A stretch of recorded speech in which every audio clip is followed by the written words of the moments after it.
এই ভিডিওর মাধ্যমে আমরা ক্লাস 10-এর যে মডেল অ্যাক্টিভিটি টাস্ক 4 রয়েছে সেই প্রশ্নগুলোর আমরা অ্যান্সার করব। তবে তার আগে একটা রিকোয়েস্ট রয়েছে, যদি চ্যানেলটি সাবস্ক্রাইব না করে থাকো তাহলে অবশ্যই চ্যানেলটি সাবস্ক্রাইব করে নেবে।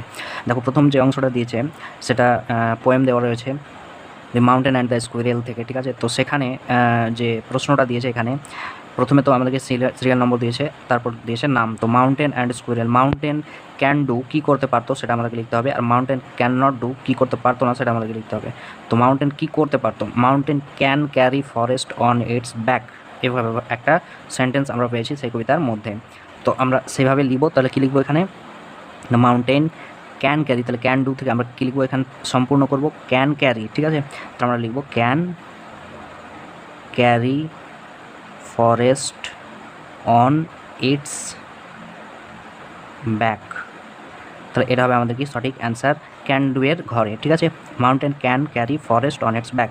এবার মাউন্টেন ক্যান নট ডু, কী করতে পারতো না, তাহলে mountain can not crack a nut, এভাবে একটা neither can you crack a nut, এভাবে আমরা একটা লাইন পেয়েছি এখানে, ঠিক আছে। তাহলে সেই লাইনটা থেকে আমরা অ্যান্সার বানাবো যে mountain can not crack a nut. তাহলে আমাদের অ্যান্সার হবে কি can not crack a nut. তাহলে আমাদের অ্যান্সার হবে mountain can not crack a nut, ঠিক আছে। দ্বিতীয় সিরিয়াল নাম্বারে কী বলেছে, স্কুইরেলের নাম দিয়েছে। তো স্কুইরেল কী করতে পারতো এটা আমরা লিখবো, ঠিক আছে। তাহলে স্কুইরেল কী করতে পারতো, স্কুইরেল নাট ক্র্যাক করতে পারতো। তার মানে এই অংশটা চলে আসবে এই জায়গায়, কিন্তু খেয়াল করবে যে এই can not crack a nut আমরা ডাইরেক্ট লিখে দেবো না, আমাদের লিখতে হবে ক্যান ক্র্যাক এ নাট, কারণ স্কুইরেল নাট অর্থাৎ বাদাম ভাঙতে পারতো। তাহলে আমরা এখানে কী লিখবো, ক্যান ক্র্যাক এ নাট। তাহলে এটা হবে squirrel can crack a nut, squirrel বাদাম ভাঙতে পারতো।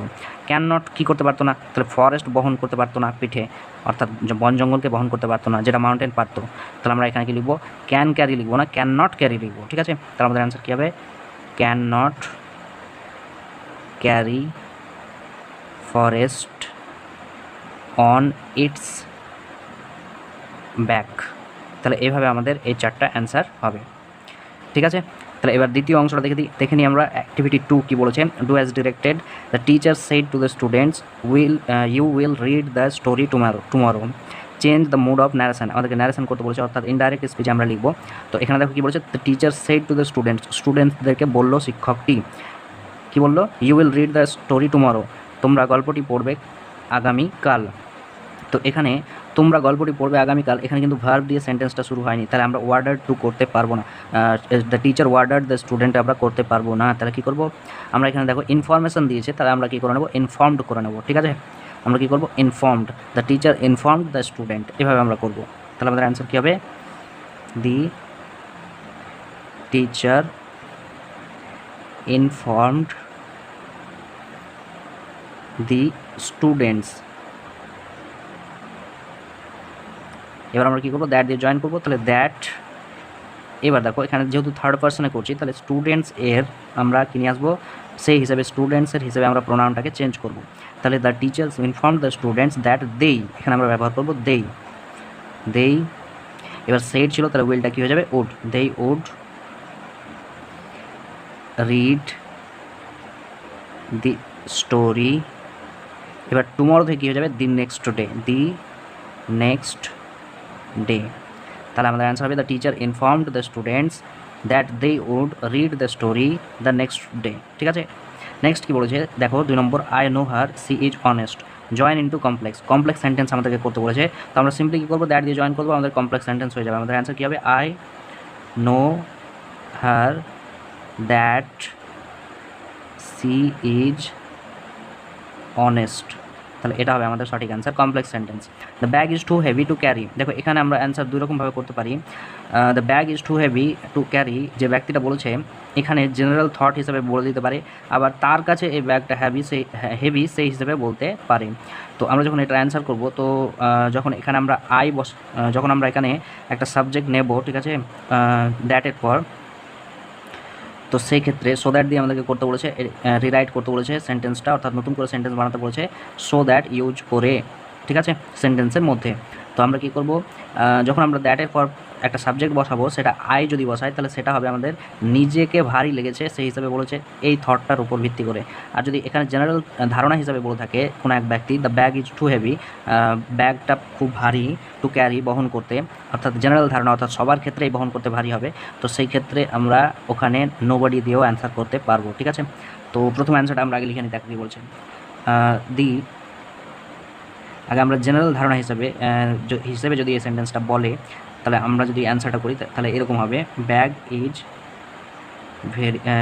ভেরি আমরা সো ব্যবহার করবো, the bag is so heavy that no one বা নো বডি আমরা করে নিতে পারি। ঠিক আছে, নো ওয়ান বা নো বডি ক্যান ক্যারি। এবার এখানে ইট আমরা প্রয়োগ করলেও করতে পারি, না করলেও চলবে। ঠিক আছে, তাহলে এটা হবে আমাদের অ্যান্সার। ঠিক আছে, the bag is so heavy that no one can carry it, that no one carry it বা দ্যাট নো ওয়ান ক্যারি, এখান থেকে লিখলেই হয়ে যাবে। এবার দেখো এটা দ্বিতীয় অ্যান্সারটা কী হবে, দেখো এখানে আমরা যে বলেছে টু হেভি অর্থাৎ খুব ভারী, তাকে যদি আমরা সাবজেক্টে এই জায়গায় বসাই অর্থাৎ দ্যাটের পর সাবজেক্ট বসাই তাহলে সেই ক্ষেত্রে আমাদের কী বসবে, আই বসবে। দেখো এই সেন্টেন্সটা যে বলেছে তার কাছে তো নিশ্চয়ই এই ব্যাগটা হেভি হবে, ঠিক আছে, মানে ভারী হবে, কিন্তু সে যদি জেনারেল ধারণা হিসেবে বলে থাকে তাহলে আমরা এই সেন্টেন্সটাও অ্যান্সার হিসেবে করতে পারবো। ঠিক আছে, তো আমাদের এখানে আই দিয়েও অ্যান্সার হবে, আর নো ওয়ান বা নো বডি সাবজেক্ট হিসেবে দ্যাটের পর বসিয়েও আমাদের অ্যান্সার করা যাবে।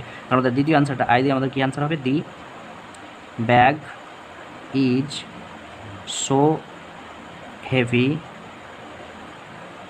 heavy that I cannot carry, full stop করে দিতে পারি বা এখানে ইট প্রয়োগ করলেও আমরা এখানেও ইট প্রয়োগ করতে পারি। তাহলে আমাদের অ্যান্সার কী হবে, the bag is so heavy that I can not carry it বা that I can not carry. এবার আমরা চলে আসবো রাইটিং স্কিলে, যেখানে বলা হয়েছে সিভিক অথরিটিকে চিঠি লিখতে বলেছে। ঠিক আছে, যেখানে বলা হয়েছে যে গার্বেজ অর্থাৎ গার্বেজ লিটারিং হচ্ছে তোমাদের এলাকায়, অর্থাৎ গার্বেজ জমা হয়ে যাচ্ছে, তো সেই ক্ষেত্রে সেটা যাতে ক্লিয়ার করা হয়, পরিষ্কার করা হয়, সেই হিসেবে সিভিক অথরিটিকে লিখতে বলেছে কি আমাদেরকে একটা চিঠি বা আমরা বলতে পারি অ্যাপ্লিকেশান। তো এই ক্ষেত্রে আমরা সিভিক অথরিটি বলতে কী বোঝাবে, মিউনিসিপ্যালিটি, অর্থাৎ মিউনিসিপ্যালিটিকে আমরা কী করব, চিঠি লিখবো চেয়ারম্যানকে, আর সেক্ষেত্রে আমরা জানাবো আমাদের সমস্যাটা কী আছে। তো এখানে এই যে অংশটা আছে এই অংশটাতে পুরো ব্যাপারে লেখা আছে, সেই চিঠিটা তোমরা এখান থেকে লিখে নিতে পারবে। দেখো এখানে 130 ওয়ার্ডসে লেখা আছে, 130 ওয়ার্ডস যদি বেশি হয়, 130 ওয়ার্ডস থেকে কয়েকটা বেশি ওয়ার্ড আছে, তো যদি বেশি মনে হয় তাহলে আমরা এখানে 130 ওয়ার্ড যদি বেশি হয়ে যায় তাহলে আমরা এখান থেকে একটা লাইন কমিয়ে দিতে পারবো। ঠিক আছে, এই অংশটা থেকে একটা লাইন কমিয়ে দিলে আমাদের নিচের দিক থেকে একটা লাইন কমিয়ে দিলে আমাদের 130 নিচে চলে আসবে। ঠিক আছে, মানে 120 আশেপাশে থাকবে ওয়ার্ডস। লিটারিং অফ গার্বেজেস হবে আমাদের কি সাবজেক্ট। দেখো এখানে সাবজেক্ট তোমরা চেঞ্জ করলেও করতে পারবে, সাবজেক্ট চেঞ্জ করলে কী হবে, পাইলিং আপ অফ গার্বেজ করতে পারি, অথবা লিটারিং অফ গার্বেজ করতে পারি, অথবা ইরেগুলার ক্লিয়ারেন্স অফ গার্বেজও করতে পারি। বাকি অংশটা তো দেওয়াই আছে, তোমরা দেখে নেবে। ঠিক আছে, তো এইটুকুই।